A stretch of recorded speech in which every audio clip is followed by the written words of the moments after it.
The infinite depths of darkness can be sliced open by light. And for the finite expanses of the miracle called life, it has but one delicate vessel: Earth. It has been here a long time. The light has gently bathed this beautiful complex membrane faithfully. Mankind is the only form of life to step back and take a long, hard look at our only home. Our intelligence has brought us here, and it has also brought us much closer to another world within us. And within this universe, ironically, lies the blueprint for our future: cancer. It is a biocode gone wrong. It is delighted by what we do to feed it. The menu we've provided for these creatures is becoming more extensive by the day, except that one human being found a way to close the pantry doors a long time ago, in 1928. This is that story.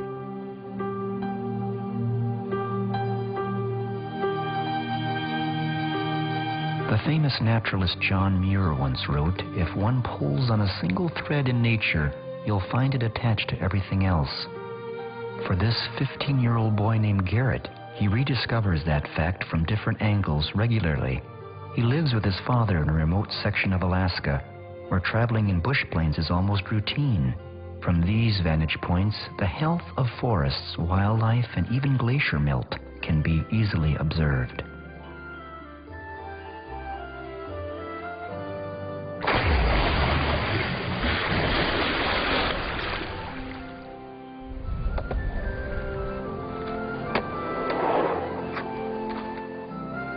For Garrett, his sensitivities about nature are acute. His eyes have already seen nature in the raw, with many obvious questions answered before he had time to actually read about it in a book.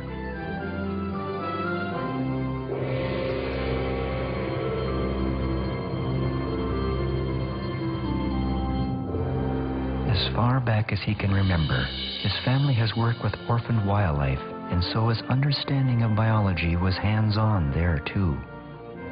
Thanks in part to a special book written by a Dr. Max Gerson, he understood how important it is to feed a young creature such as this porcupine the right mix of foods, or that creature would succumb quickly, especially in its first few days of life.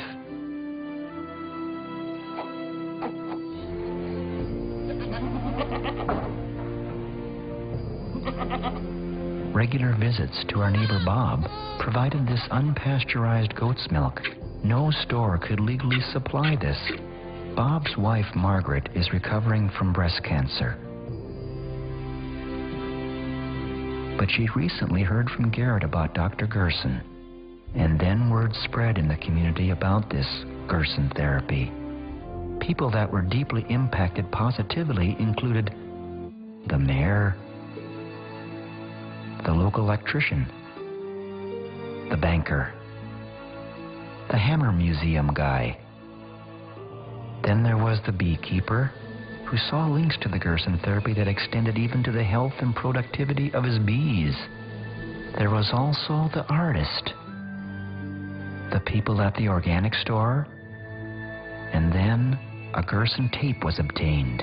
There are laws against healing cancer. The doctor is not allowed to try anything else. He must use only those treatments that have already proven to be failures. Imagine what we could do if this could be accepted. But there are laws against it. You're not allowed to heal. There's too much money to be made on drugs. For Garrett's diabetic neighbor John, this message came too late to save his legs. But perhaps Bob, the milkman, had the best observation about the Gerson therapy. What I'd like to see is some proof, some good scientific proof. When a cruise ship came to town, many visitors would come to learn about the wildlife that Garrett cared for. He found it surprising how unfamiliar most people were about wild animals and their requirements.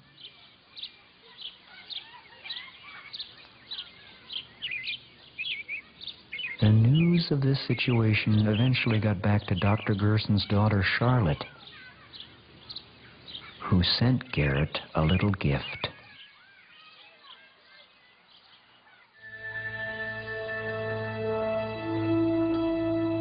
It was a new book written by Charlotte that spelled out how Dr. Gerson's therapy worked.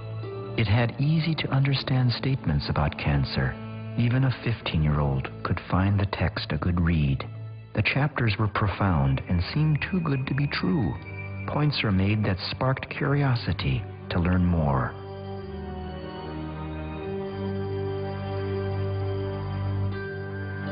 This moment was about to become a new chapter in Garrett's life. Up to this time, reading a book cover to cover was a rarity for him. But in this instance, it was different, due partly in what the book addressed. It was what he observed day to day, even when doing the most mundane chores. What Garrett had not fully realized was the implications of the potency and power contained in vegetation.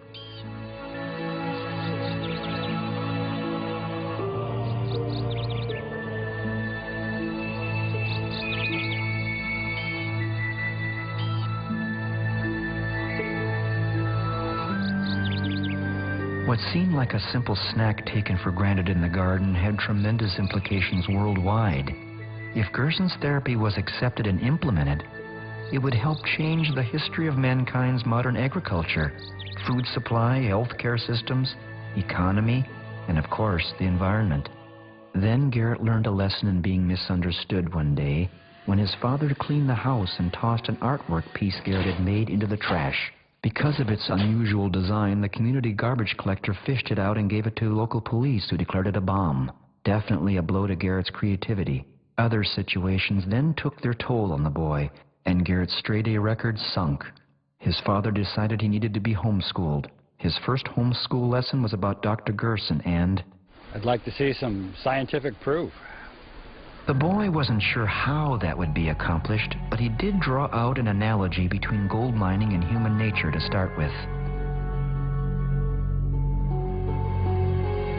He decided the best place to start his research would be the public library. It didn't take much time before he located several independent sources that confirmed important points as outlined in Dr. Gerson's original classic book. From those important leads, the dubious characters that make up the history of the use of fluoride fascinated the boy. He dug for more information, and then more skeletons were uncovered. Then Garrett began to assemble a general outline of what needed to be accomplished to successfully confirm the Gerson protocol. It was when the words about hope were written that I made an inquiry to become involved in helping him document the integrity of the Gerson therapy. First, there's Gerald Cox, who worked for the Mellon Institute of Industrial Research. The Mellon Institute, by the way, was the leading defender for the asbestos industry. Gerald Cox became interested in the fluoride from the suggestions of Francis Frary, the director of the aluminum laboratory of Alcoa. And then came a leading scientist in toxicology, Dr. Harold Hodge. Harold Hodge was the one who oversaw injecting plutonium and uranium in people. Harold Hodge studied the questionable safety of fluoride, but under the combined pressures of the Atomic Commission and aluminum manufacturing, he had to say it was safe. Harold Hodge, along with a group of scientists, helped develop the atom bomb. Will represent 1 mile on your camera. The top part, 2 miles. We're going to switch to another camera. I'm going to move out of here. 3, 2, 1, 0. The shockwave will arrive in the control point area in approximately half a minute.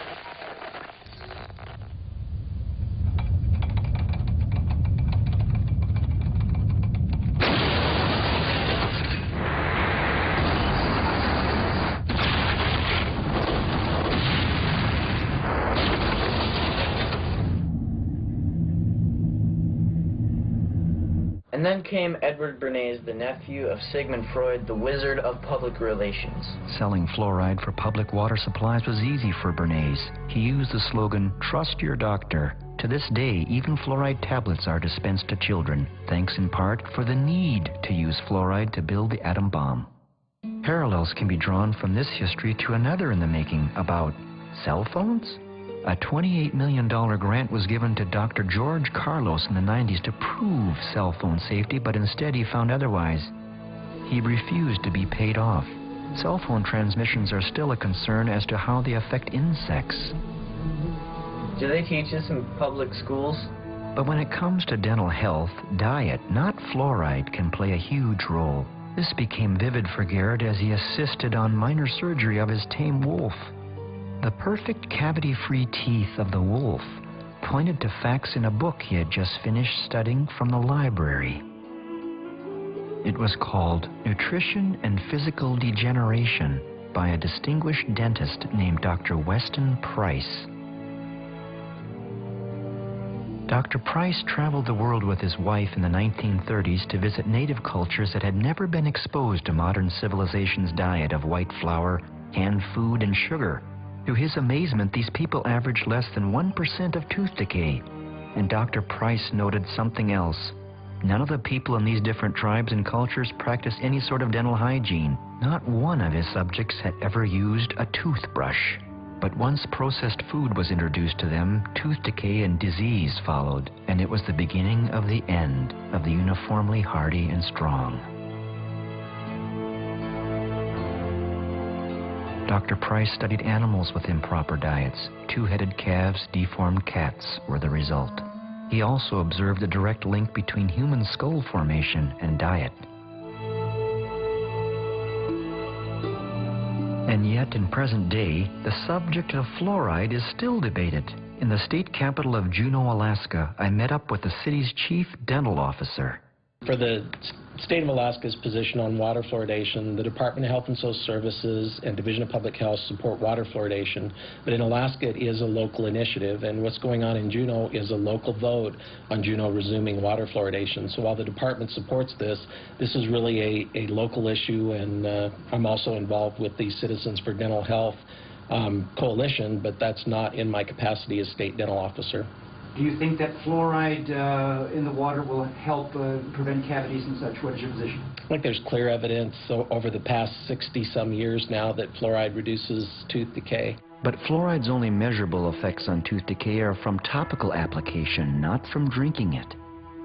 Hitler's alleged reason for mass medicating water with sodium fluoride was to sterilize humans and force them into submission. Garrett needed to see both sides of medicine. He then viewed compelling scenes from stock footage about Gerson I had already compiled. If you think of basically what's in Gerson therapy, you really wouldn't expect it to cure cancer. So no, I don't think there's any evidence that anybody's ever been cured by Gerson therapy. It's not right from any aspect at all. Well, has the Gerson therapy ever cured a cancer patient? Oh, of course not. They won't even release their records. There's absolutely no scientific evidence that he's cured anyone. I've never interviewed any Gerson patients. It really is pointless. But I had interviewed patients, and more than a couple. These patients had recovered from every type of cancer, and for many of them it was terminal. Orthodox medicine had given up on them and sent them all home to die. Some of them published books about their recoveries. I traveled all over the world, from Holland to Japan, and everywhere it was the same result: recovery.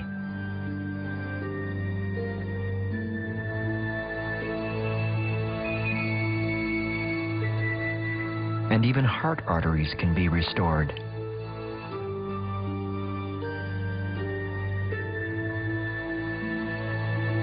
When Prince Charles spoke publicly in favor of the Gerson therapy after observing its effectiveness, he was skewered by the medical community. Nevertheless, I had observed his unwavering sentiments in a letter that was sent to the Gerson Institute. Charlotte Gerson routinely gives lectures about her father's famous therapy all over the world. Dr. Gerson said 2 basic things are toxicity and deficiency. Garrett was on the right track with his homeschool schedule, and what he had just seen drew him in even deeper. Now the world began to appear slightly more complicated to him. As he studied various magazine articles about the increasing incidence of cancer, he searched curiously and exhaustively for any mention of Dr. Gerson's therapy within mainstream media sources.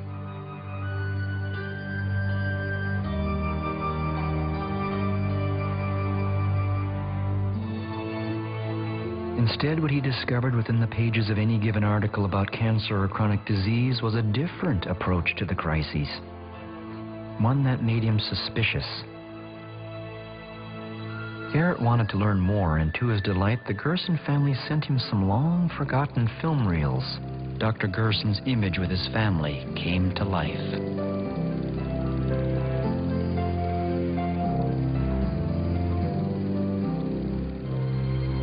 There was the discovery of footage of Charlotte Gerson in her 20s that captured his imagination within the historical reference of the where, why, and how this family eventually ended up in the United States from Germany.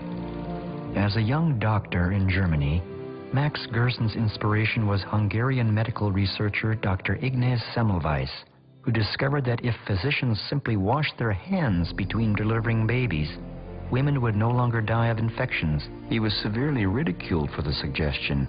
Ridicule followed Gerson as well after he discovered a cure for his migraine headaches and then tuberculosis by changing the diet. A clinical trial was undertaken with 450 incurable skin tuberculosis patients.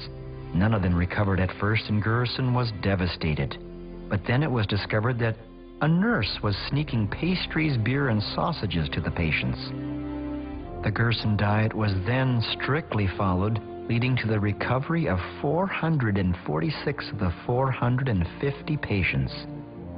Then, he discovered it cured cancer. In World War II, Gerson was able to flee Nazi persecution with his family to the United States.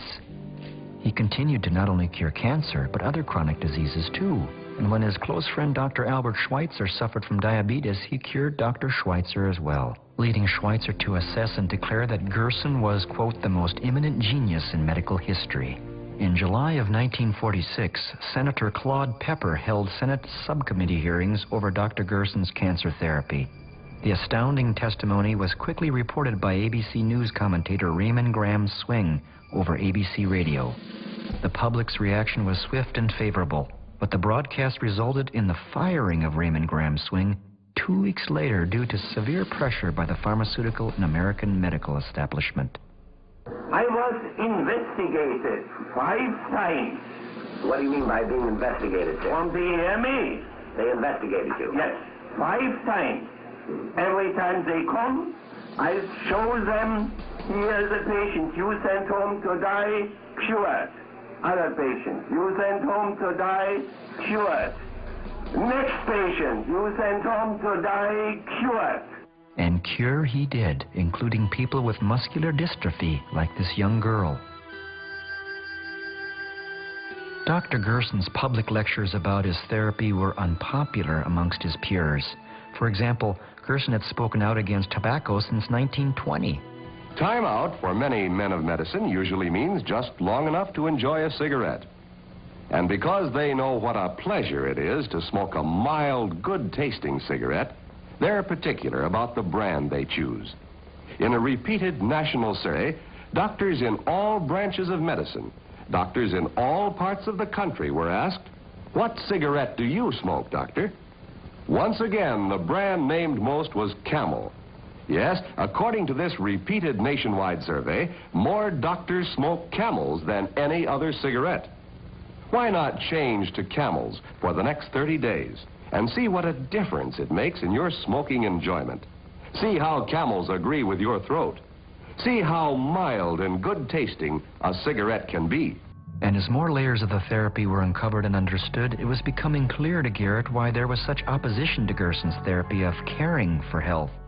The tobacco industry was the main source of advertising for the American Medical Association at that time. Philip Morris was the Journal of American Medical Association's major source of advertising revenue. The editor of that journal, Dr. Morris Fishbein, attacked Dr. Max Gerson for, quote, treating cancer patients with diet and warning them against cigarettes. Fishbein originally aspired to become a professional clown, yet he never practiced a day of medicine or treated a single patient in his entire career.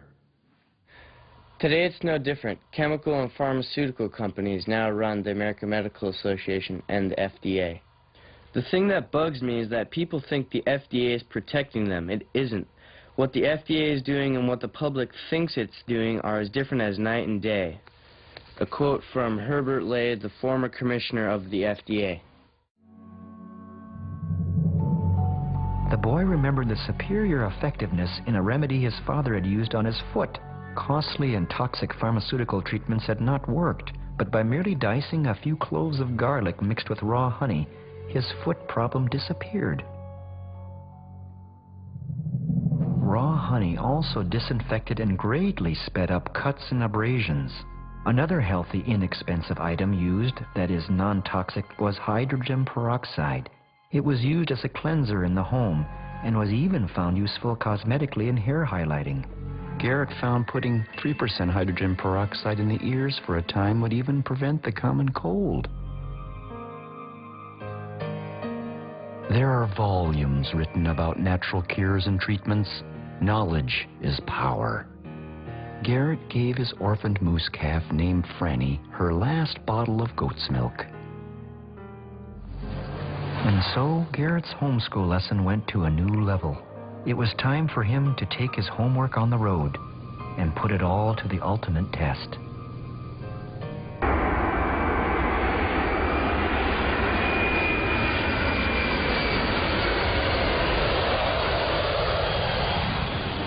The entire foundation for Garrett's study and scientific analysis of Gerson's treatment commenced around breakfast with Charlotte Gerson in San Diego. Charlotte Gerson's son, Howard Strauss, and a distinguished guest who had just arrived from Slovenia also would join us. It was here that Garrett would compare his notes about Dr. Gerson's claims with unrelated outside sources to truly see if they match up. Dental amalgam, and it's, by the way, dentists like to call it alloy because it makes it sound so much more stable. But dental amalgam is the biggest and the worst exposure to mercury that most Americans have in their lives. If that is true, then millions of people have needlessly suffered a plethora of ills for well over a century and didn't realize the true cause was all in their heads. I was about to film a demonstration that proved this beyond a shadow of a doubt. Dr. Roger Eichmann and Dr. David Kennedy set up a phosphorescent screen and light that would be sensitive to mercury vapor coming off the tooth if it was present after even the slightest stimulation. We had teeth with amalgam fillings that would be placed in water of just room temperature to represent saliva in the mouth. I did not truly believe mercury vapor would come off the tooth, or if it did, that the film camera would register it. I also had a video camera on hand to record this event.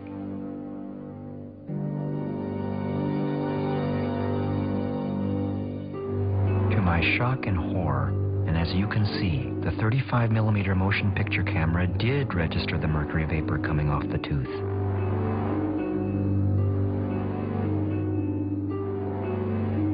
This is the first time in history this has ever been captured on a film camera.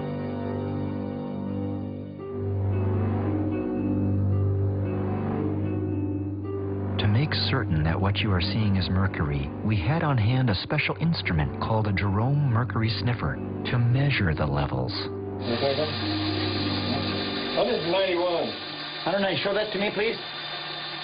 191. Is that high? They'll close the factory and get over 100 and evacuate. Oh boy, my gosh. Okay. Now, you think about Turn off the light. This is room temperature, one tooth, at least 50 years old. It's been degassing for years, and many people have a whole mouthful of them. Yeah. Now, just think what happens if you have half a dozen people in a elevator, all degassing like this, and it's degassing 24 hours a day, 7 days a week. Yeah. And your OSHA standards are based on a 40-hour week. Dr. Eichmann dipped his fingers in water to prove that this is not condensed water vapor. Put my fingers in it.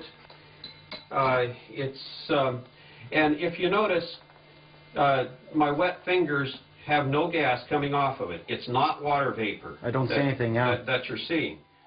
Next, Dr. Kennedy set up on the counter an amalgam mixer, which dentists use in their office to mix the amalgam capsules. And after mixing, they're broken open to prepare to be placed inside a patient's mouth as the amalgam filling. The amalgam capsules are then lined up one by one on a shaker where they are shaken for a time.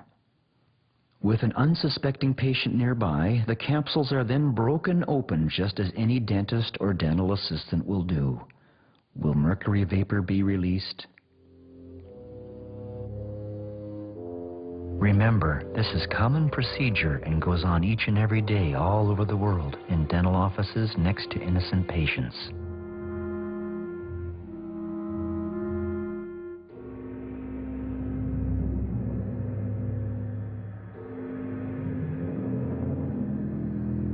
The images speak for themselves. For the American Dental Association to continue to insist that amalgams are safe would seem absurd. Turn on the light. Can we see what we got? 250 fingers. Yikes. Should we exit this? Are we getting poison in here? Yes, it's raised the room up. Yeah. It's better for working in a dental office. The problem is now, if you go into a dental office to remove a silver filling, and they cavalierly start putting a drill on, this whole screen would turn black. You hit it with a high-speed drill, and you're going to put mercury everywhere. And those very small cuttings of amalgam will go all over. You've got to use a rubber dam. You've got to use a high-speed evacuator to get all that out. And you never turn off your evacuator until the last piece is out of the mouth, because as soon as you scratch on it, it's just like me scratching a knife on here. Thank you. I think it's a crime what they're doing to their dental staff. Is that the female is much more sensitive reproductive-wise to mercury, and as a result, that causes not only infertility, but it causes birth defects. Of course, you get the usual denials, but when you look at the scientific literature, it is full of studies showing that exposure to mercury, either from your teeth or from working in a dental office, will, you saw the demonstration. There's huge amounts of mercury in those offices. They don't monitor that. They don't warn the employees. They don't give them adequate mask and protection. And as a result, there's a tremendous amount of infertility in dental assistants. There's a documentary on it. And it's about the Norwegian dental nurses and about their lives being devastated by their job when they were young girls. So I think it's a crime what they're doing to these young girls. I've had patients come in from other dentists saying, gee, all I had was my teeth cleaned, and I feel lousy for days after that, every time. How come? Well, they polish the teeth. They get a huge amount of mercury being released for several days after that until you get a little bit of corrosion over the top, which slows it down a little bit. But the amount of mercury released is just phenomenal, and if they're sensitive to it, it'll put them over the edge. When I was in dental school, I was told that dentists were averaging their first heart attack by age 44. Our life expectancy was age 52. I personally related that to their use of mercury and amalgam fillings because it wasn't occurring in orthodontics and in surgeons. I had made certain that Garrett was nowhere near this demonstration to ensure he did not inhale any mercury vapor. Yet that seemed absurd when considering that many people are walking around with amalgams in their mouths. Dr. Gerson was right all along. Dental health is paramount to healing from chronic disease.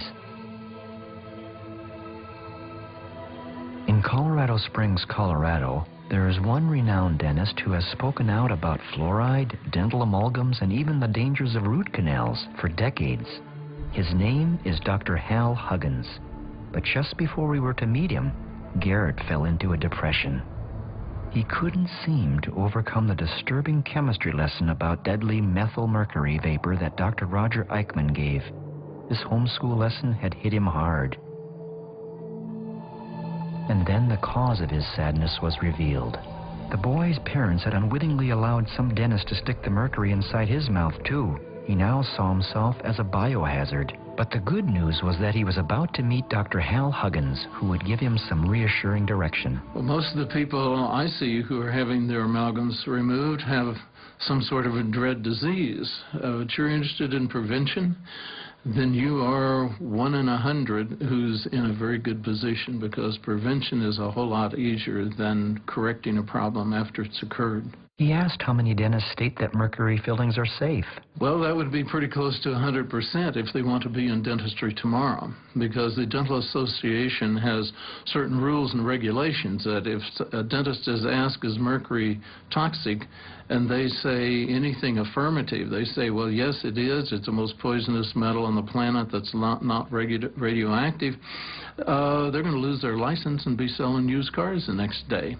So what they believe and what they can say, two different things. Then he wanted to know which dentists know how to remove fillings properly.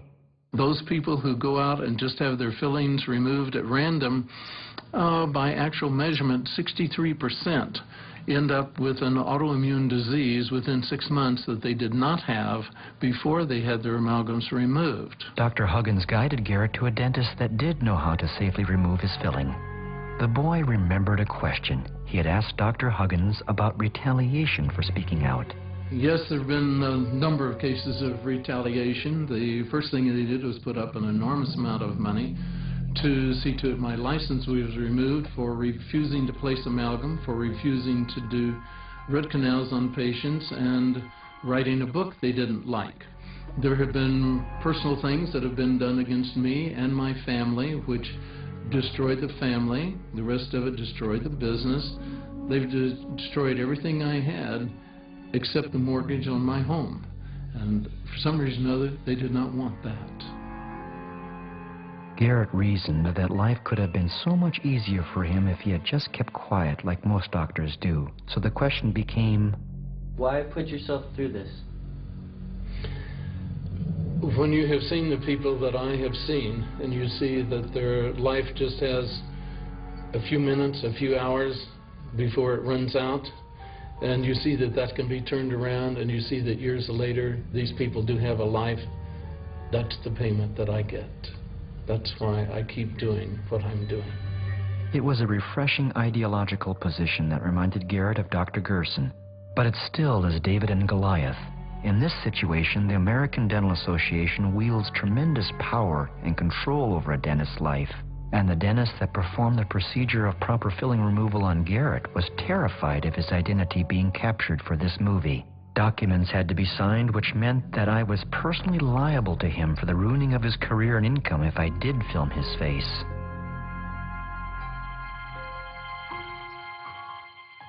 Hearings on mercury fillings are now taking place in Washington, D.C. that hopefully will put an end to this amalgam disaster.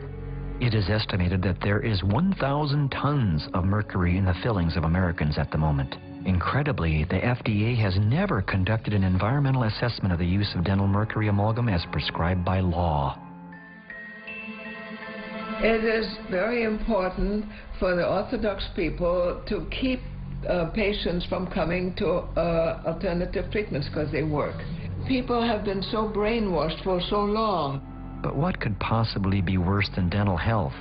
Certainly food additives couldn't be that bad. MSG is a tremendously damaging chemical. Monosodium glutamate is actually, it turns off the switch in your brain that says, I've had enough to eat. The problem with MSG, though, it's an excitotoxin. And just what is an excitotoxin? There are thousands of studies and enough papers on the subject to fill a small library. The evidence has accumulated and then accumulated some more. It's there for anyone to read, but the processed food industry is hoping the media and the average person is too busy, lazy, or unsophisticated enough to be able to understand the subtleties of the science being discussed.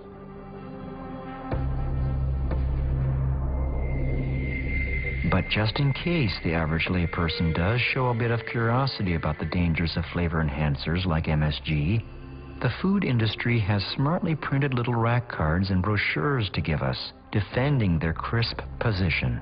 Garrett met with food experts Jack and Adrian Samuels of Truth in Labeling. The subject of glutamic acid is very, very complex, and consequently many games can be played to try to convince people that it is safe. They removed monosodium glutamate from many of their products and replaced monosodium glutamate with other ingredients that gave the consumer no clue to the presence of the reactive component of monosodium glutamate. After being told by my physician who experienced one of my reactions to MSG that I would soon die from an MSG exposure if I didn't learn to avoid it, Adrienne used her background in research and went to the library, spending some 4,000 hours to read everything she could find about MSG. To her surprise, she found there were studies that indicated that MSG was safe, but they were all sponsored by the glutamate industry or their agents and were all flawed to the point of being worthless. And at the same time, there were many other studies that clearly demonstrated that MSG was toxic and dangerous. Neuroscientist Dr. John Olney has studied MSG for decades. He rarely gives interviews because of the unwanted attention it incites. My background is in experimental neuropathology. I conducted a study of monosodium glutamate and its toxicity potential for infant animals, and I found that glutamate destroys nerve cells in the developing infant animals' brains. I could understand his shyness about appearing on camera because he has played a key role in the incriminating evidence against the processed food industry for several years. His findings are shocking to people, especially to parents of young children. But when traveling away from home, the question then becomes for Garrett, what do you eat? At his home in Alaska, where visiting the Gerson family, his diet was virtually devoid of any processed food. It takes a little extra work to seek out delicious organic produce and/or restaurants. Stop! After all this, I didn't think. It's too late. The chemicals in this fast food were working their magic on the boy. He ate this meal, actually 2 meals, like he was possessed. To me, it was disappointing, but to force the issue would likely backfire. He was free to make his own decisions.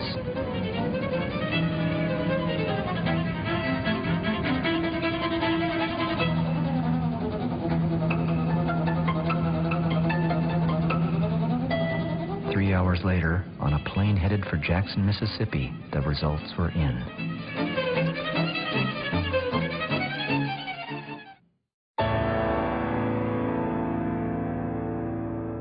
In Jackson, Mississippi, the boy met up with an incredible family of photographers, the Blaylocks. Dr. Russell Blaylock is a renowned board-certified neurosurgeon and author of several books on cancer, excitotoxins, and health. It is here where Garrett reoriented himself to a healthy snack, but unbeknownst to the lad, I had a little test planned. The mass consumption of this excitotoxin substance in the food is interfering with people's ability to think and remember and use language so that our children no longer have the capacity that their parents had. And I think this is getting compounded because there are more and more foods with multiple forms of these excitotoxins, 4, 5, 6 in a single food, so that our children, small children in particular, are consuming such large amounts. It interferes with the development of the brain as well as destroying these connections between the brain cells. And that interferes with brain function, and that's what we're seeing nationwide, and in fact worldwide in the industrialized nations. The reason that the food manufacturers are telling the public it is safe is because they're making a huge profit off of it. And it's hard to compete with their fellow manufacturers if they don't use the MSG because it's a powerful taste-enhancing effect. So they just tend to ignore all of this research, even though it's literally thousands of studies, and the studies keep growing, proving beyond any doubt in the reasonable mind that in fact this is harming people's brains. It's producing gross obesity, metabolic syndrome, diabetes, infantile diabetes, atherosclerosis. A great number of diseases are now connected to what's happening with MSG exposure. Chips were delivered to the table that were laden with MSG. And one of the things that people don't understand, this can be a silent toxicity. That is, they don't even know it's occurring. A lot of people will tell me, well, I don't react. I don't have these symptoms of nausea and vomiting and headaches. Well, a lot of people that are exposed to MSG will not have these symptoms, but they get the same damage. And this occurs over a very long period of time, decades. So the brain cells are being destroyed, and until they lose a number of brain cells, they're not even aware that they're under this toxicity. It's known in neurology that you have to lose about 90% of the neurons in a particular area of the brain before you develop symptoms. So by the time you develop these symptoms like dementia or Parkinson's disease, etc., you've already lost 90% of the neurons in that part of the brain, and that's what's very important. Another really new important finding is that it's strongly connected to the growth of cancer. And we know that glutamate, when it's increased in a person's diet, makes their cancer grow very rapidly and becomes highly invasive. That means it spreads all over their body. The problem is no one's telling cancer patients they need to be very cautious about taking in these food additives because it makes their cancer grow much faster and become more invasive, which means they're less likely to survive their cancer. Garrett never did eat any of those chips. He wants all the brain cells he has. The number of food products that contain MSG but don't actually label it as such is now almost infinite. The only way to avoid this is to buy organic products and whole foods. What the boy also discovered was that this was further confirmation of Gerson's discoveries 80 years earlier. In order to provide a balanced report on the subject of processed foods, the boy then flew from Jackson, Mississippi to Omaha, Nebraska, with the hopes of interviewing a ConAgra Foods public relations representative. After several phone calls and a faxed message, he thought there was reason to be optimistic, but he was wrong. No one at this huge facility would speak. It was confusing and disturbing to the boy temporarily.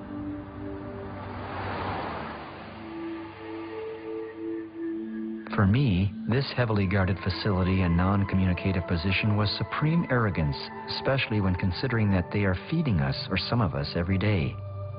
It reminded me of facilities in Alaska, such as the military's HARP project, that raises questions about the weather, or my experiences in trying to get interviews with oil companies that turned me down flat. The native people of the North and their concerns are low priority. The boy tried to contact ConAgra twice more with no reply. All was not lost, however. We went to Omaha's Mayberry Park, where Garrett found great delight once more.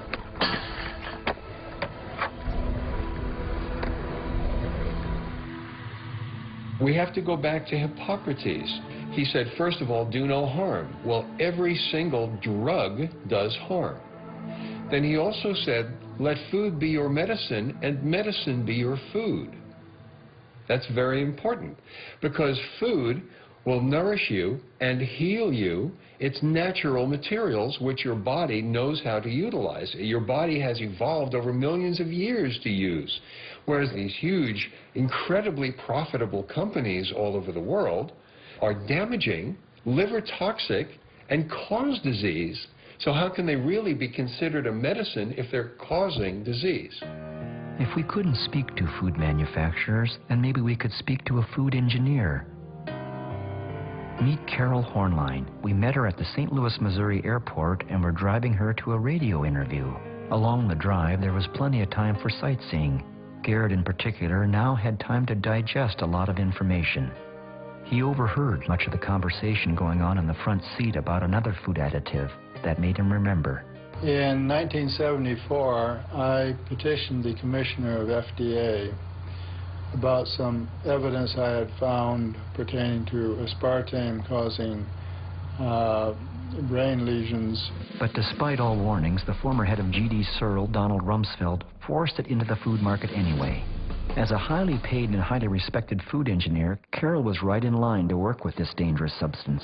It wasn't long before she was riddled with tumors from her pituitary gland to her ovaries. She ballooned in weight and continues to have health problems. Carol will never be the same again. She no longer wants to work as a food engineer because, quote, I can't work at a place where I'm knowingly poisoning people.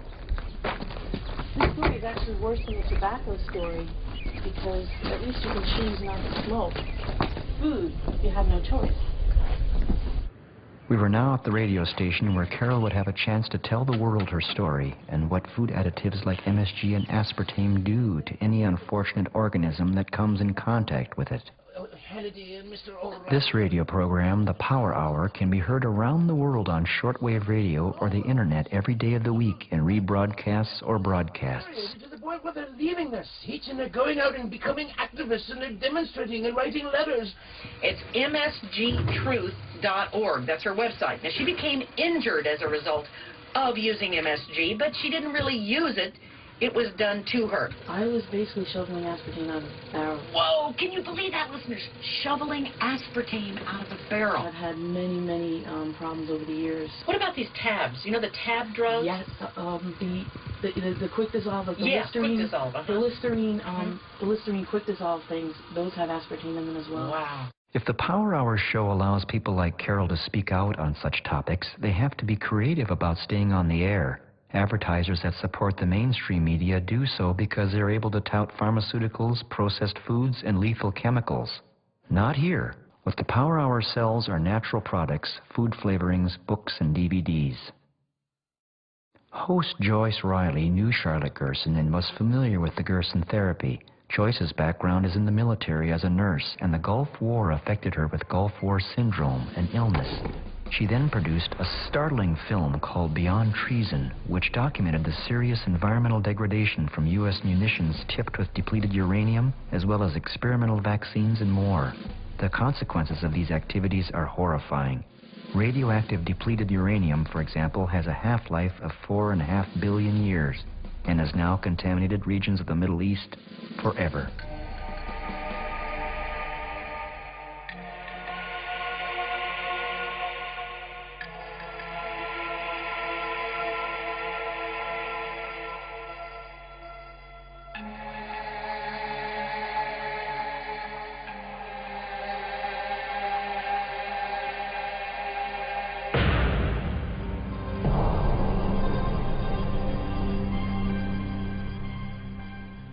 Joyce explained the Gulf War syndrome suffered by military personnel.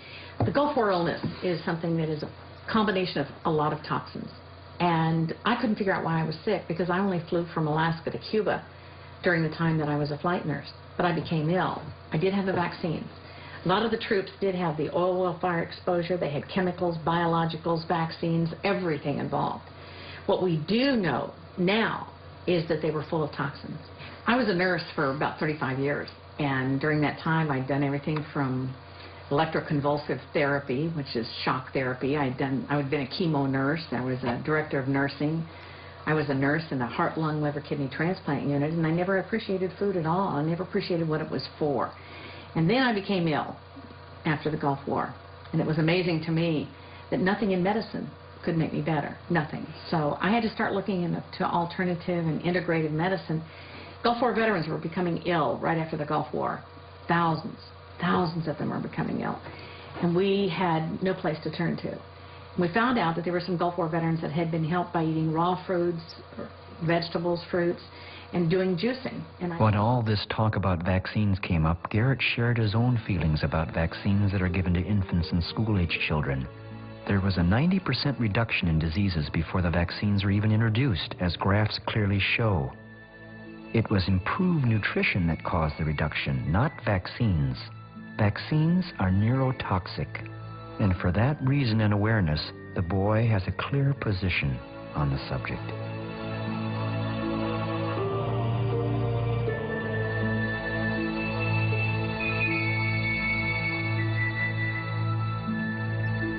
Genetically engineered foods are literally lethal. It was here in San Francisco that the boy had the good fortune to meet the executive director of the Center for Food Safety, Andrew Kimbrell. The Center for Food Safety is a national nonprofit organization working to protect consumers and the environment from the hazards of harmful food production technologies and promote organic and other forms of sustainable agriculture. One of the great misconceptions we have about genetically engineered food is that the genie is out of the bottle, you know, and you hear all the time 60 or 70% of foods got genetically modified ingredients in it. Not true. 60% of processed food has genetically engineered ingredients. Actually, almost none of your whole foods are genetically engineered. None of your fruits, none of your vegetables, your meat, your fish, most of your dairy products are completely free of genetically engineered ingredients. As a matter of fact, there's only really 4 genetically engineered crops. That's corn, cotton, canola, and soy. So we have stopped genetically engineered wheat. We've stopped genetically engineered rice. We've stopped genetically engineered fish. We've stopped these biopharmaceuticals. We're seeing that really genetically engineered food is one of the great failures of modern agriculture. It's being rejected around the world. And not only can we stop it, we are stopping it. There are 5 companies that are behind GMOs. You have Monsanto, DuPont, Bayer, Syngenta, and Dow. Those are the big 5 companies behind genetically engineered foods. And they all share one thing in common. They're not agricultural companies. They're chemical companies. And there's a reason for that. Genetic engineering today means only one thing. Not all the stuff that's been advertised, all the myths about more food, more nutritious food, tastier food, all nonsense science fiction. These chemical companies have engineered these crops so they can withstand more and more of their herbicides and pesticides. And they're selling hundreds of millions of more tons of their chemicals. That's what they're about. I'm not surprised that Monsanto did not want to interview for this film. Monsanto has developed a technology which has one purpose and one purpose alone, which is they can sell more of their herbicides.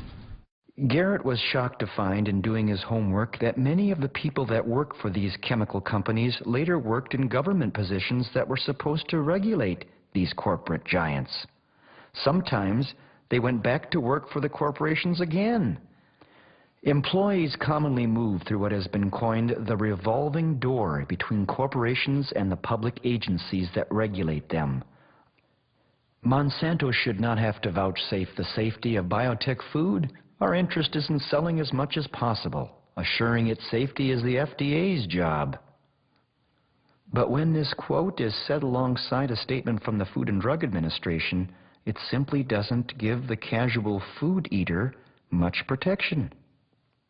The boy found this all very disturbing, with 0 credibility left over for either group. Ultimately, it is the food producer who is responsible for assuring safety.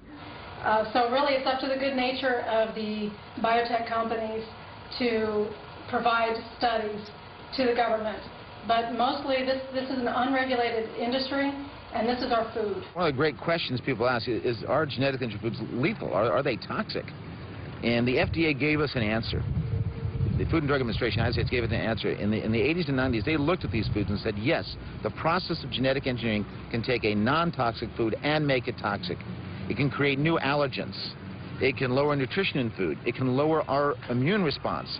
And in certain cases, we even see these foods have the potential to create cancer, certain of this technology. So the answer is in on whether GM foods are lethal or toxic. Yes, the very process can make a safe food and turn it into a toxic food and potentially a lethal food. The objective of Monsanto is clear. Monsanto has become the largest seed company in the world. Monsanto is in the process of buying up all the seeds of the world, which they then want to patent and control so that farmers will not be able to save those seeds. And they want to genetically engineer those seeds, and they want to put something called terminator technology in those seeds. This has those seeds create suicide after one growing season so that farmers cannot save those seeds. So what Monsanto's really after is controlling all the seeds of the earth and making sure that the farmers of the earth cannot save those seeds. This becomes extremely important when you realize that 80% of all the farmers of the world depend on seed saving for their survival. So if Monsanto is able, either through patenting or through this terminator technology, to destroy their ability to save seeds, the result will be mass starvation. Garrett was surprised to learn that controlling pests and all the other reasons chemicals are applied, including artificial fertilizers, is completely unnecessary. There are dozens of institutions in the U.S. alone that strive to declare the good news of sustainable agriculture. Dr. Paul Hepperly demonstrated to us through many seed and field trial studies the amazing ways in which plants thrive and outperform chemically dependent fields. In many instances, the crop yields far exceed chemically treated farms. The studies are extensive, repetitive, and uplifting to anyone who cherishes good health. Dr. Gerson stated that the soil is our external metabolism. It must be free of sprays and poisons, or the body cannot heal.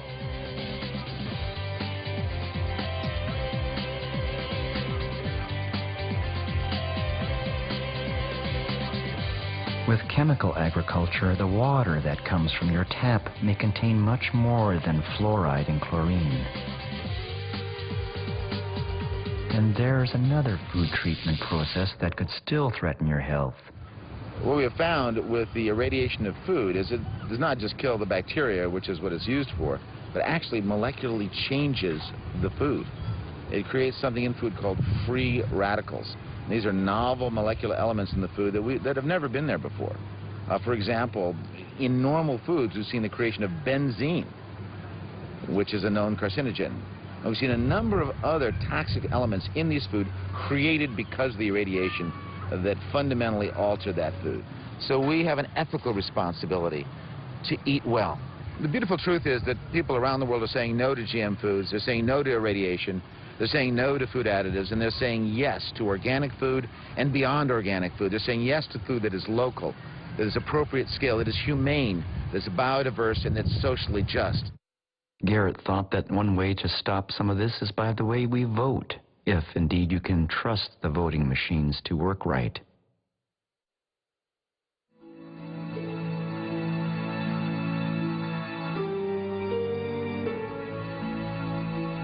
How could a man who was curing cancer and chronic disease over 80 years ago be so misunderstood? It was now even within reach for this 15-year-old boy to understand. Is it at this point a race against time to consider the gift Gerson offered the world so long ago before we exceed the tipping point merely from an environmental standpoint?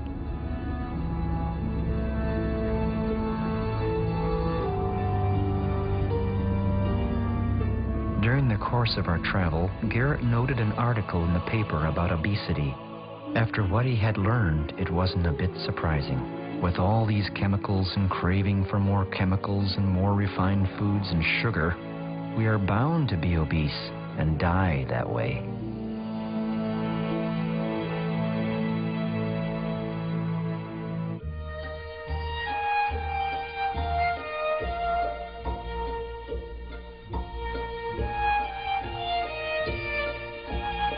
The Ohio Valley is the casket-making capital of the world. Naturally, the boy had wondered what eventually happens to an oversized dead person. Here at Goliath Casket Company, this family-owned business is experiencing a booming market, which Garrett credited to pharmaceutical drugs, MSG, aspartame, vaccines, food irradiation, genetically modified foods, dental amalgams, water fluoridation, and root canals, to name a few. Even the standard-sized casket is an inch wider than it used to be.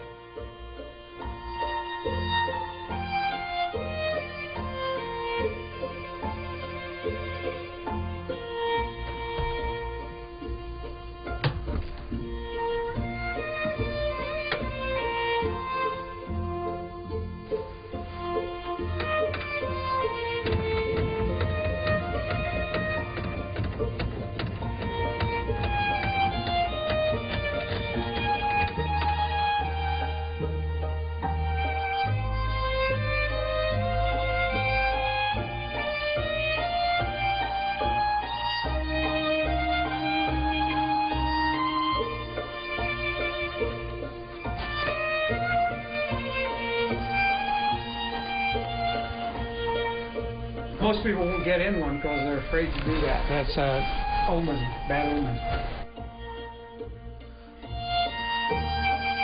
This would actually be quite nice for a cabin up in Alaska in the summer. You can close the lid in there, you wouldn't get any light, and you can sleep better.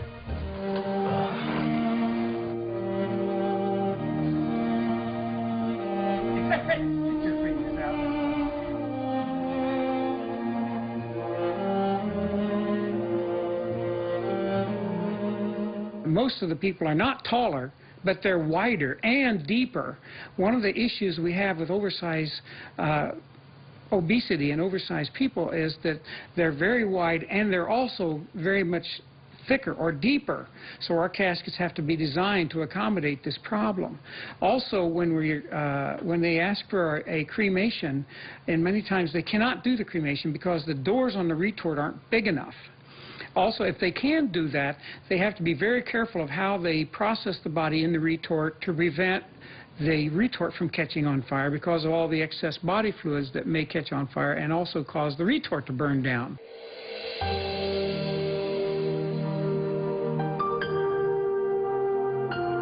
With all this cross-country travel, we had to stop.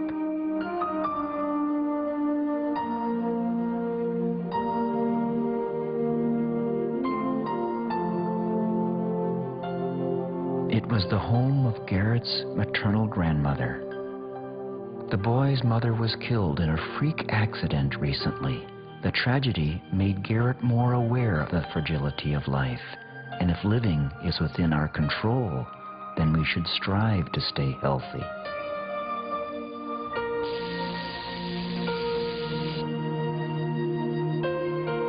All living things have a distinctive energy field around them that can be measured and even photographed.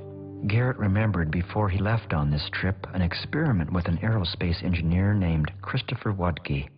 In this take, what this engineer demonstrated was a comparison between a slice of cooked and uncooked organic baby carrot. The cooked carrot is on the left. The uncooked is on the right. The uncooked carrot has a startling line of strong energy that's clearly lacking in this cooked carrot that was steamed for 10 minutes. What this means is that pasteurized food is dead. Garrett held a funeral for the latest victim, the almond.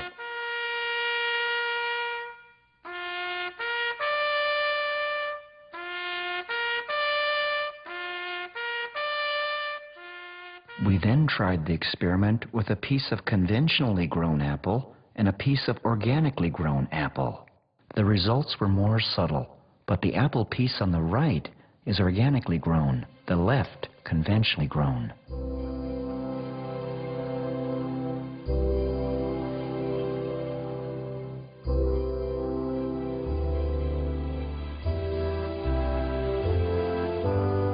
An organically grown tomato.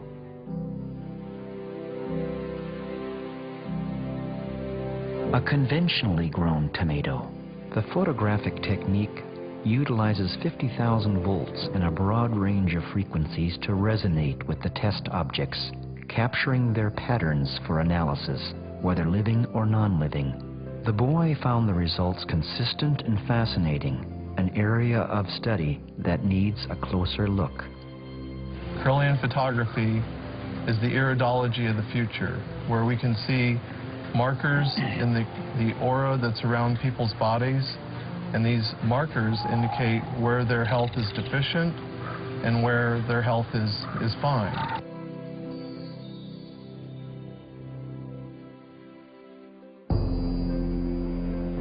All of the homework that Garrett did was finally coming together. His study of the Gerson therapy was now close to completion. The Gerson therapy is no secret, never has been, and it works. It is simple, but requires compliance and dedication. Very basically, it utilizes fresh-pressed organic juices, delicious organic meals, and, oh yes, coffee, as in coffee enemas. Dr. Gerson gave an example of 50 recovered patients in his original book in the late 1950s that was representative of thousands of recoveries at that time. All the patients were diagnosed with extremely detailed records at leading medical centers around the country. During and after the treatment, the medical records from independent medical centers bear out the results, and the results bear out a beautiful truth.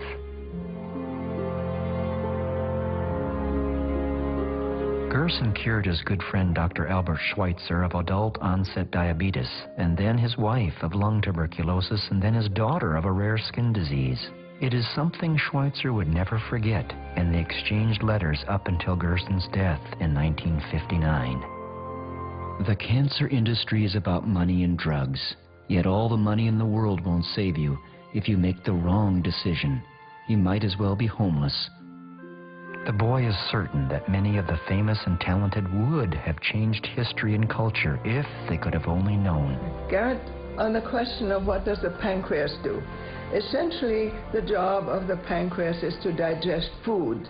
The pancreas has a key role to play in the Gerson therapy, and in this boy's simple graphic, it is clear the human intestinal tract is longer than that of the carnivore. The digestion in a human becomes quite compromised if he starts to eat animal protein. stressing the pancreas as well as the digestive tract. But the pancreas has one additional very important job, and that is to protect the body from malignant cells. The pancreas recognizes malignant cells if they develop and digests and kills them, gets rid of them. When you overload the pancreas, as most Americans do, with excess animal protein foods, all the jobs, all the ability of the pancreas is used up just trying to digest and get rid of all this animal products, and there's nothing left to protect you from the malignant cells. The immune system is paralyzed. Then the question was posed to Howard by the Slovenian guest how the coffee enema works. Why?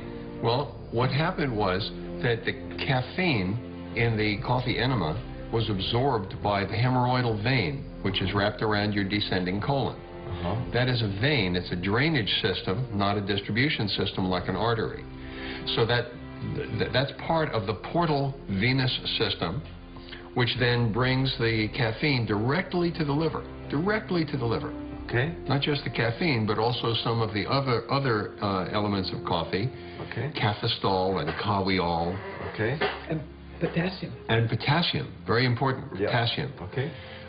So then the liver is stimulated to produce glutathione S transferase and bile. Now, what the glutathione S transferase does, it is a blood cleansing enzyme.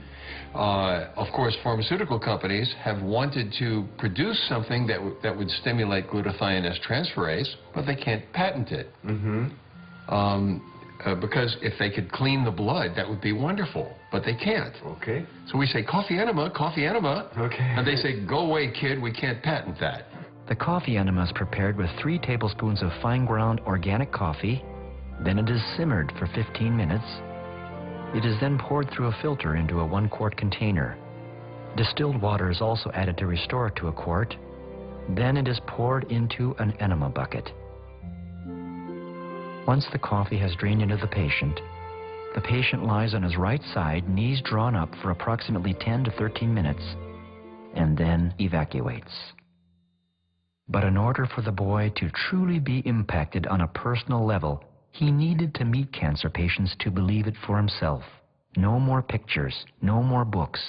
Garrett wanted to go to Mexico.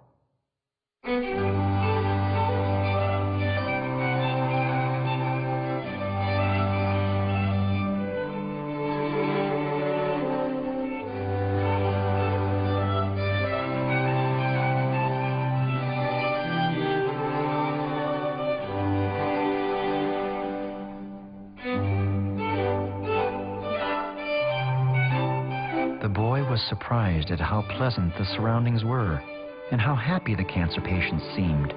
They were here from all over the world. Garrett ate with them and listened to their stories. The laboratory tests on the patients are extensive and carefully watched. Most patients only stay at the clinic 1 to 3 weeks and then go home to recover. One of the patients from New Zealand was eager to visit with Garrett. So how long have you been here?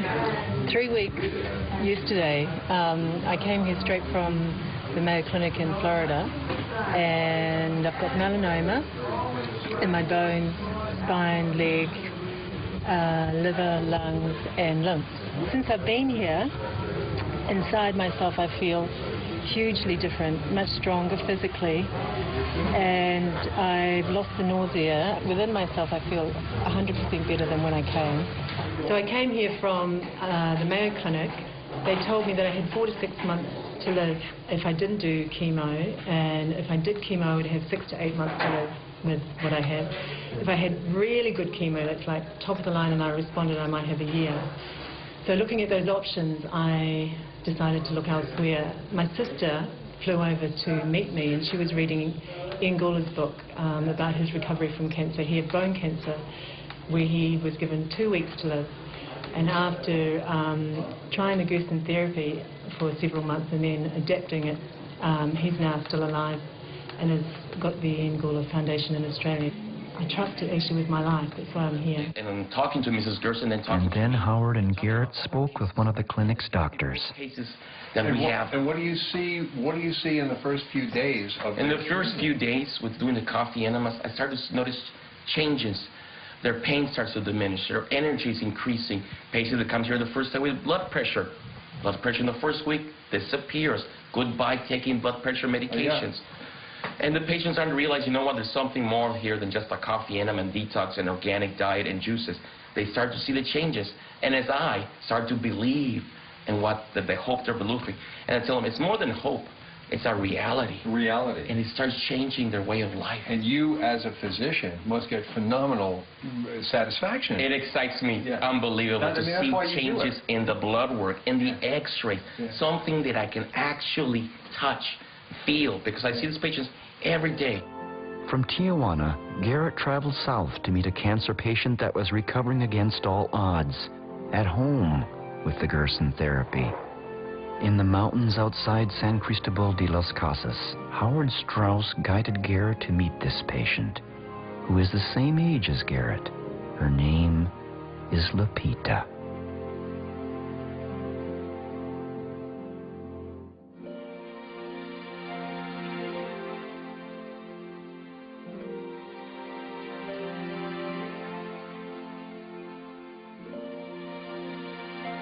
Lupita overcame a cancer called an ovarian teratoma, which has astounded her doctor.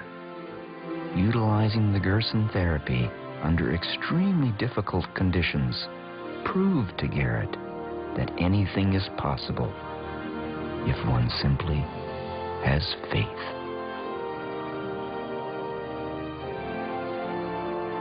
For Lupita, fresh organic vegetables and fruits are not difficult to find.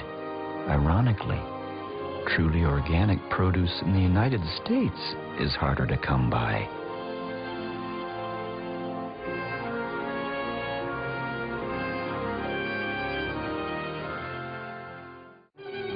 The Gerson Institute in San Diego has extensive files of case histories for anyone to see. 12 months after the diagnosis of prostate cancer, I was cancer-free within 12 months. And that was proven by the MRI and other imaging tests that I had, and which found amazingly that the cancer was completely gone from my sacrum, from my pelvis, from my liver, and from the prostate. 32 months after diagnosis, I did yet another MRI, a second MRI, and that reconfirmed that the cancer was completely gone from my body, in all areas of my body. And if anyone doubts this, I have all the medical records to prove it. I brought all the medical records with me, from the doctor's reports to the scans to the imagings, and they prove it beyond a doubt. It's just an amazing thing. The pathology reports speak for themselves. Garrett found recovered patients everywhere with proof from their doctors. The Gerson therapy cures my fibromyalgia. But then I showed Garrett footage I had taken almost 5 years ago of a patient that was given a death sentence by conventional medicine. She had extra ovarian primary peritoneal carcinoma, stage 4. No one had ever recovered from such a cancer using orthodox medicine. So here she was, using the Gerson therapy in a last-ditch effort. And now, 5 years later, Garrett was looking at the results. Was he reading her obituary? This was her story. He leaves the room and goes, down the hall for a minute, and he comes back in the door and he crosses his hands across his chest. And just in astonishment, he looks at me and he says, "You're the only patient we have seen that has survived this diagnosis." He said, "This is unheard of." And so I told him that if he ever got sick, to give me a call. And I would help him. Garrett wanted to push this further, and so he asked this patient to go back to the Mayo Clinic to get a statement from her diagnostic doctor that the Gerson therapy cured her. The Mayo Clinic went into a panic mode because the doctor did want to appear on camera, but he was cut off. It became a waiting game. We would much appreciate it. He'd be making a big difference for the treatment of cancer and the environment. The answer came with the police, and they ushered her away, thinking she was a terrorist. As a result, the doctor is quitting the Mayo Clinic to work without such restrictive boundaries. But there are many others. In 1986, I was diagnosed with pancreas cancer, which had spread to my liver, gallbladder, and spleen. Doctors told me I had 3 months to live, to go home, get my finances in order, and prepare to die. She did the Gerson therapy over 20 years ago. Garrett remembered where he started with his homeschool lesson. It all came back to him quite quickly.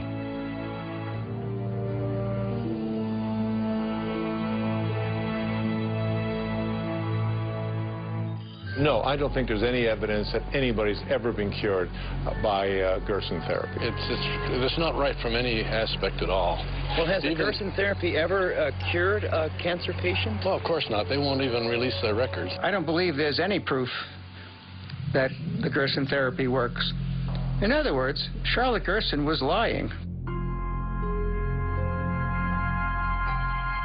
There are laws against healing cancer. The doctor is not allowed to try anything else. He must use only those treatments that have already proven to be failures. Imagine what we could do if this could be accepted. What I'd like to see is some proof, some good scientific proof, scientific proof, scientific proof, scientific proof. The cancer industry is big business, using useless treatments such as chemotherapy and radiation, and continues to persuade the public that they're still searching for a cure. A documentary called Healing Cancer from the Inside Out by Mike Anderson put it well. The American Cancer Society was formed with the backing of John D. Rockefeller, and it has functioned as a mouthpiece for the cancer industry, not the public, ever since. The American Cancer Society's mission statement says they are dedicated to eliminating cancer as a major health problem. The Chronicle of Philanthropy reports, however, that the ACS is more interested in accumulating wealth than in saving lives. The ACS, in fact, is the wealthiest nonprofit in the world, with net assets over $1 billion. Not surprisingly, it has consistently been given the lowest rankings in charity evaluations. Despite this wealth, its aggressive fundraising campaign pleads poverty and laments the lack of available money for cancer research.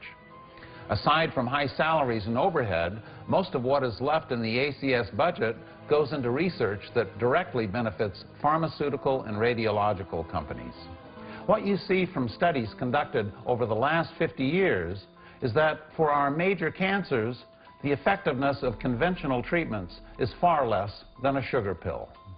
Board members of the American Cancer Society have included herbicide and pesticide manufacturers. Before Garrett returned to Alaska, there was one more person he wanted to meet. His name is Jay Kordich, known by millions as the Juice Man. Jay is responsible for selling close to $1 billion of juicers throughout the world. Well, Garrett, you know, I've been doing this now since 1948, ever since I had cancer of the urinary bladder. You know, when I think back, I just finished playing football for the University of Southern California, and I was drafted by Curly Lambeau and the Green Bay Packers. And then this urinary problem started. I started to pass blood, and I found out I had a tumor in my urinary bladder. And I had remembered a class that I had on one of my physiology classes, human anatomy classes, and I had inadvertently read about Dr. Max Gerson treating Dr. Albert Schweitzer, you know? And I figured, my God, after I found out I had cancer of the bladder, I figured if this treatment was good enough for Dr. Albert Schweitzer, it's got to be good enough for me. Never believed that much good could come out of it.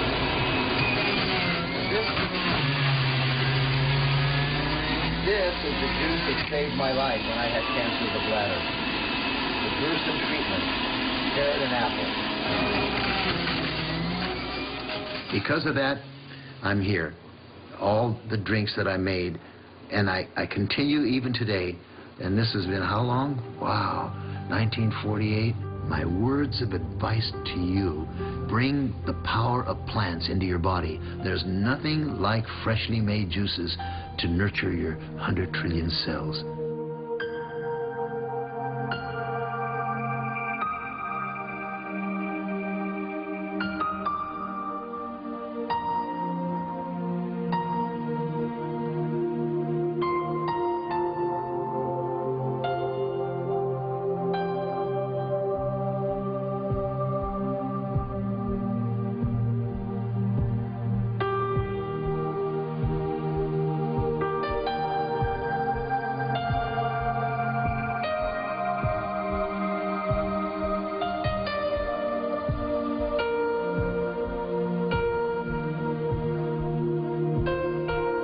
Garrett was now 6 miles from home. His homeschool lesson was officially over.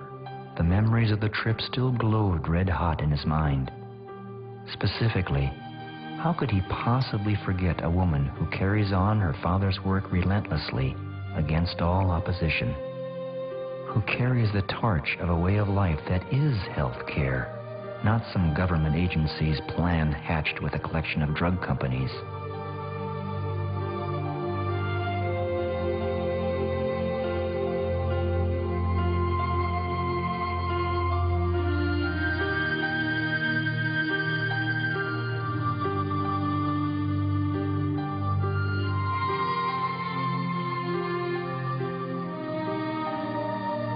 The boy does believe in hope. He believes he has a future. He believes that environmental issues that confront humanity will dissolve into collective solutions. After all, this is our only home, and we are rational human beings.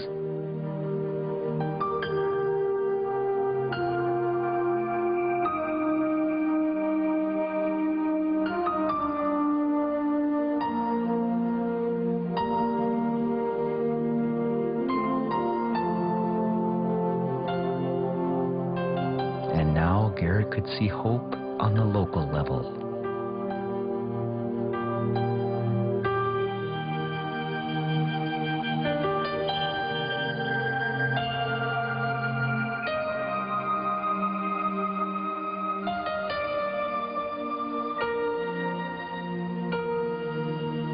Garrett couldn't wait to bring this fresh-pressed carrot juice to his neighbor John.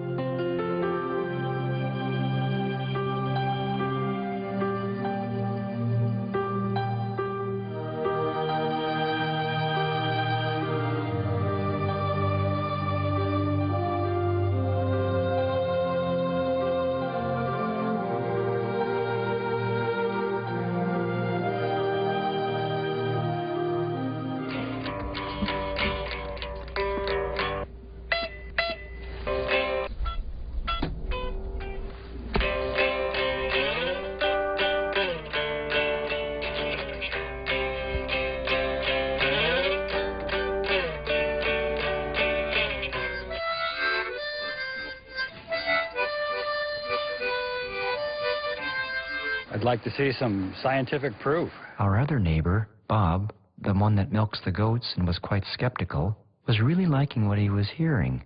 And so was his wife, up until... Okay, so here you want to add 3 tablespoons of coffee into your boiling water. Then you want to let it simmer after for 12 minutes. And pour it in a quart jar and add water so it ends up being a quart. Then you connect the tube to your arse, and then you let the coffee drain into your arse. Then you let it sit for 12 minutes, and then you release it into the bathroom toilet.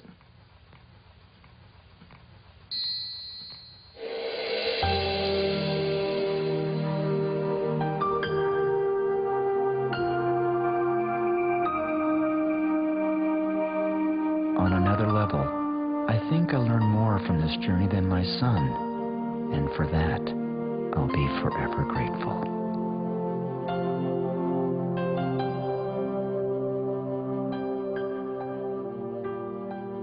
For each of us eventually, whether we're ready or not, someday it will come to an end. be no more sunrises, no minutes, hours, or days. All the things you collected, whether treasured or forgotten, will pass to someone else. Your wealth, fame, and temporal power will shrivel to irrelevance. It will not matter what you owned or owed. Your grudges, resentments, frustrations, and jealousies will finally disappear. So too your hopes, ambitions, plans, and to-do lists will expire. The wins and losses that once seemed so important will fade away. It won't matter where you came from or on what side of the tracks you lived at the end. It won't matter if you're beautiful or brilliant. Even your gender and skin color will be irrelevant. So what will matter?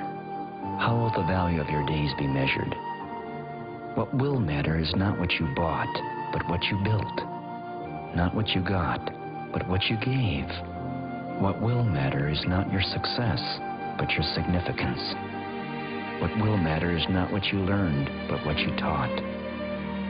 What will matter is every act of integrity, compassion, courage, or sacrifice that enriched, empowered, or encouraged others to emulate your example. What will matter is not your competence, but your character. What will matter is not how many people you knew, but how many will feel a lasting loss when you're gone. What will matter is not your memories, but the memories that live in those who loved you.